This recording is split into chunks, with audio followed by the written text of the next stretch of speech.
Same thing gonna happen with Spence. They're gonna figure out some type of excuse why Terence Crawford was successful in the Canelo Alvarez fight. I'm different. I'm a elite fighter. So that's the difference. Big difference. But after fighters fight me, they never the same. So I just hope your career continue. If you look at my career, never the same after me. Terence Crawford didn't just send a message to Canelo Alvarez. He sent a warning, laced with menace and confidence. He said he plans to dismantle the Mexican icon with the same cold precision he used to dominate Errol Spence Jr., and he wasn't bluffing. Crawford believes Canelo is walking into this fight with the false comfort of experience, acting like his long reign at the top makes him untouchable. But Crawford sees it differently. He knows people are painting Canelo as the favorite, simply because of his legacy. That, Crawford says, is a mistake. Legacy cannot equip you for the impending challenges. And this time, Canelo won't see it until it's too late. I don't know. I just think, sometimes some fighters, they fight to their level of competition. I think he's definitely more experienced, more well-rounded, given the experience that he has in the Floyd Mayweather fight. So we shall see. He just seen a lot of fighters. He's been through the boxing game for a long time. He got a lot of experience, and in his heart and soul, he feel that I'm not gonna show him nothing new that he haven't seen before. Not at all. Like he didn't fought southpaws, he didn't fought orthodox fighters. So, he's been in the ring with a lot of fighters, and in his mind, he don't see nothing new that I can bring to the. Terence Crawford spoke with a calm fire, calling the upcoming fight a true clash of legends, a night where greatness meets greatness. He promised something unforgettable on September 13th, a moment the sport will remember. While the world keeps talking about his power, Crawford says that's not what will define him under the bright lights. It'll be his sharp mind, his timing, his ring IQ, the subtle brilliance that turns a fight into a masterpiece. I'm a legend too. So, we got two legends fighting each other, and I'm definitely, daring to be great. And I'm going to be great September 13th. I'm not taking no credit away from Canelo's skills. A lot of people, they only talk about his power, but he's very skillful in there, and, he's respected. Canelo Alvarez didn't flinch when it was his turn to speak. He fired back with quiet intensity, saying he hopes Crawford's getting paid well, because he won't be the same man after this fight. For Canelo, this isn't just about the paycheck.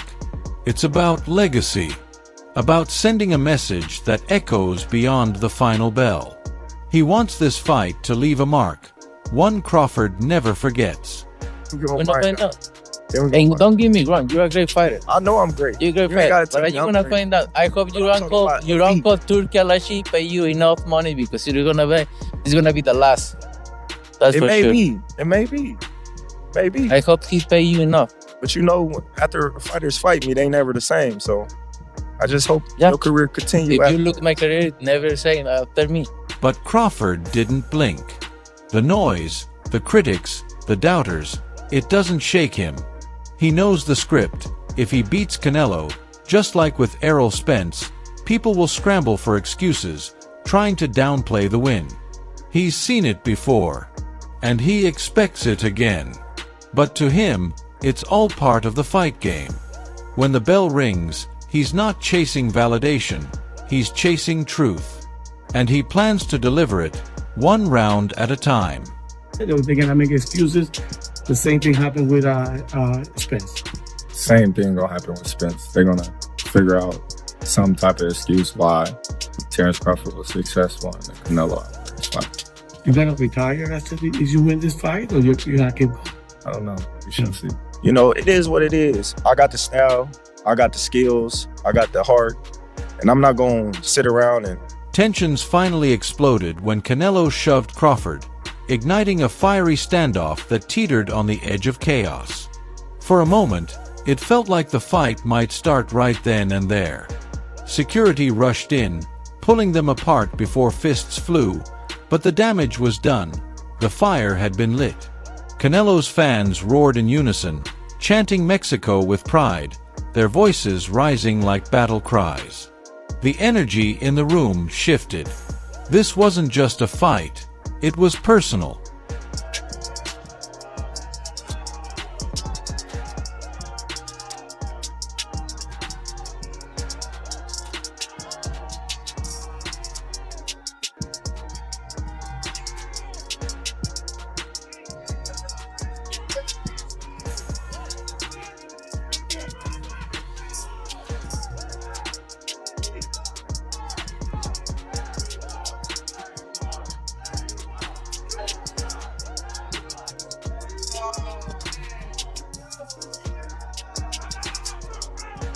Later, when the dust settled, Canelo reflected on the shove with a smirk. It didn't rattle him, it lit a fire. He said it only sharpened his focus, adding more fuel to what's already a blazing rivalry. Now, he's all in for September 13th. No hesitation. No holding back. Just a man ready to settle the score in the only place that matters, the ring. I'm turning it on, not right now. Right? Yeah. Did it make you want to go harder for the 13? I don't know, but made me feel more excited. Love it. I'm gonna train so. You know, I've been in this sport like so many years. I had so many good fights in my career, and I had the experience to adapt myself to this kind of fighters. I fight everybody out there, every style, and I'm gonna do my job and put all my experience, all my talent there, and that's it. You know, I'm different. I'm a elite fighter, so that's the difference, big difference. Meanwhile, boxing commentator Shawn Ziddle weighed in on the fiery shove, raising eyebrows with his take. To him, it looked almost too perfect, like it was staged. He suggested that moments like these often play right into what promoters and fans crave: raw tension and controlled chaos. A spark to ignite the hype. After all, in a fight this massive, a little extra drama goes a long way. No. That's not, there's 30 security guards. Well, it feels a little contrived. You think so? I think a lot of people feel it's a little like. Well, I'm glad you used a big word that most of us don't know. Sir, New York, that's a weak ass push by Canelo, and that is not Canelo. What he did with Caleb Plant, that was real. He slipped him and then slapped him, and that was like, okay. This felt like, hey, social media saying you guys are being too friendly. We're paying you all this money. We're putting the knockout bonus there. Come on, we got a fight to sell. Let's heat this up a little bit. Obviously, they're both great fighters, and they're both coming to win. But I don't want to get too deep into it today. But my thoughts on the big picture, like what's looming, the fight to me, because I'm the journalist, right, is an afterthought. Adding to the drama, Wade Plemons offered his own take on the intense face-off, pointing out that something felt different this time. It wasn't just the shove, it was how quickly everyone on stage jumped in, like they sensed the danger before it exploded. He compared the moment to a tense game of tennis, with Crawford and Canelo trading stares and steps, each encounter upping the ante. Every move, every glare, felt like a build-up. And when that bell rings, it won't be a match, it'll be a collision. Watch Terence. Terence is not stopping here. He's walking straight up to him, way past Dana. Here's halfway. He's like, nah, I'm meeting you at your front door. And he's backing him up. Oh, and then there's the shove. Look at Bomac. Look at Bomac. Oh, shit, we got everybody getting in there. Nozo, security, Michael Buffer. It's a game of tennis. It's a game of back and forth, because this time Canelo walks up on Terence. Like, yeah, okay, you got that one off. Watch this. I'm going to push you back a little bit. Yeah, see, I'm going to push you back just a little. Reflecting on Crawford's past wars, Shawn Porter recalled something chilling from the Errol Spence fight. He overheard someone from Crawford's corner admitting that Bud had tossed the game plan aside. Later, Crawford confirmed it, He was so locked in, so emotionally charged, that he fought purely on instinct. No strategy, just fire. And for Porter, that's what makes Crawford truly dangerous. Because when he's in that zone, there's no script, only destruction written in real time. On my way out of the room, I was talking to his cousin, a couple other people, and I think it might have been Shakur. Somebody said, yo, he didn't even have a game plan. I said, what? He said he didn't have a game plan. He was asking us what he should do before the fight. Shakur specifically. So I think it was Shakur that said that. So then I talked to Crawford after the fight, and I know I talked to him on the podcast about this specifically, but then I talked to him afterwards, and I said, stop saying you didn't have a game plan. You had a game plan. He said, look, Shawn, we had a game plan, but in the locker room before the fight, I just was fired up. And he said he had, even walking out to the ring, he had it like, just so much energy, passion, dog. He wanted to go right after her, so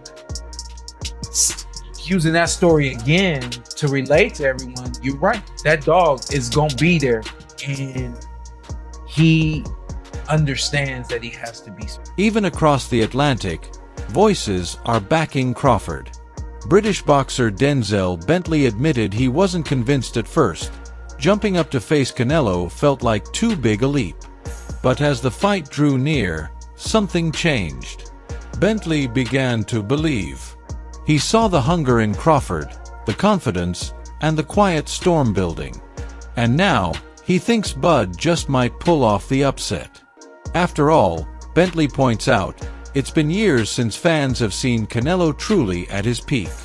That's what makes this showdown so electric.